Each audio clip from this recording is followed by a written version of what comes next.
Voici d'autres exemples où on nous demande de trouver la règle qui est associée à une suite de nombres. Ici, une chose importante à comprendre, c'est que le nombre 11 correspond au premier nombre de notre suite. Le deuxième nombre de notre suite est 13, le troisième 15 et le quatrième nombre de la suite qui nous est donné est 17. Mettre les nombres de la suite dans une table de valeurs est la première étape, ce qui aide vraiment le mieux parce que de toutes les façons de représenter une règle, c'est la table de valeurs qui est la plus claire, qui donne le mieux les informations. Mais ce n'est pas la plus rapide. La plus rapide, c'est la règle. Et c'est d'ailleurs ce qu'on va trouver en commençant par trouver la valeur du paramètre A. Et je vous rappelle que la formule, lorsqu'on veut trouver la valeur du paramètre A, est de faire la variation de Y sur la variation de X. Et vous vous souvenez, on doit trouver 2Y qu'on va soustraire, 2X qu'on va soustraire pour trouver notre valeur. J'espère que vous comprenez bien que mon Y2 ici, c'est 15, parce que le Y qui est dans mon deuxième couple, c'est 15. Le Y1, c'est 11, parce que le Y qui est dans mon premier couple, c'est 11. Même chose pour les X, X2, X1. Ça me permet de calculer mon taux de variation qui est de 2. Maintenant, on va trouver le paramètre B, la valeur initiale. Malheureusement, je vois que dans notre table de valeurs, on n'a pas de 0. Donc, je ne pourrais pas prendre la technique visuelle. Je vais être obligée de prendre la méthode algébrique pour trouver quel nombre je dois mettre à la place de B. Je commence donc en écrivant Y est égal à AX plus B. On sait déjà que le A vaut 2. Ensuite, je me choisis un couple chouchou.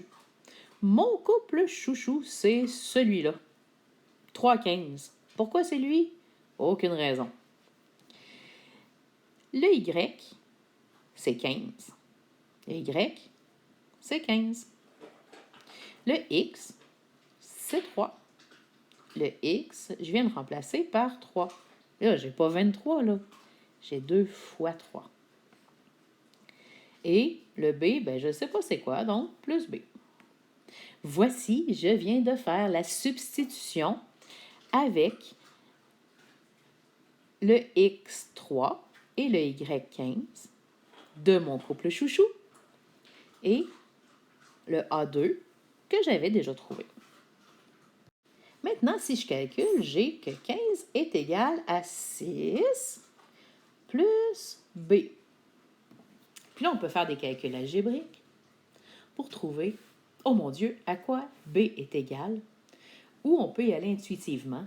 Savez-vous, j'ai envie d'y aller intuitivement et de vous dire, comme par magie, que B est égal à 9. Et là, vous allez dire, Madame, comment vous avez fait? Ah ah ah ah, bon, ok, dans ma tête, j'ai enlevé 6 de chaque côté et il m'a resté juste 9. Mais je voulais le faire par magie, moi. Maintenant qu'on a trouvé la valeur du paramètre A, la valeur du paramètre B, je peux écrire la règle.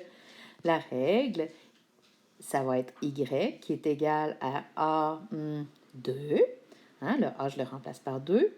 2X plus la valeur de B, 9. Voilà. Voici la règle qui exprime la table de valeurs. Donc, on a la table de valeurs qui exprime une certaine suite dans une table de valeurs. C'est une méthode de représentation visuelle. Ça ici, c'est une méthode de représentation algébrique. Et cette méthode de représentation-là est vraiment très puissante. On va le voir plus tard cette année et l'année prochaine et l'autre année après et l'autre aussi, puis l'autre aussi, et jusqu'à ce que vous arrêtiez de faire des maths.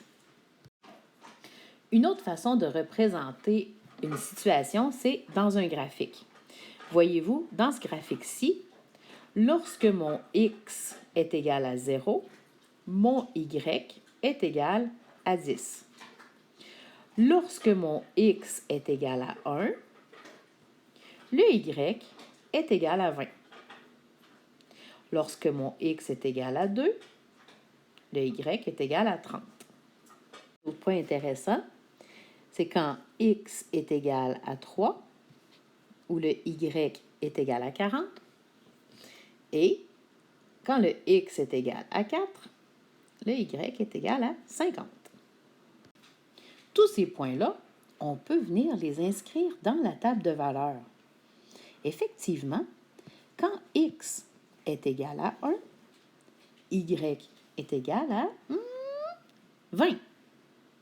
Quand x est égal à 2, y est égal à 30. Et ainsi de suite. Super, avec cette table de valeurs-là, maintenant, ça va être assez facile de trouver quelle est la valeur du paramètre A, quelle est la valeur du taux de variation. Alors, je choisis deux couples.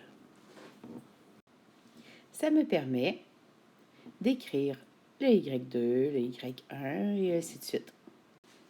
Il y a un peu de calcul ici et mon A est égal à 10. Maintenant, je peux voir facilement dans mon graphique que lorsque x est égal à 0, eh bien, mon y est égal à 10. Je peux donc dire que ma valeur initiale est 10. J'adore quand je peux utiliser la technique visuelle parce que la règle se trouve plus facile à écrire. Y est égal à 10x parce que mon A, c'est 10, plus 10 parce que mon B, c'est 10 aussi. Et voilà, c'est terminé.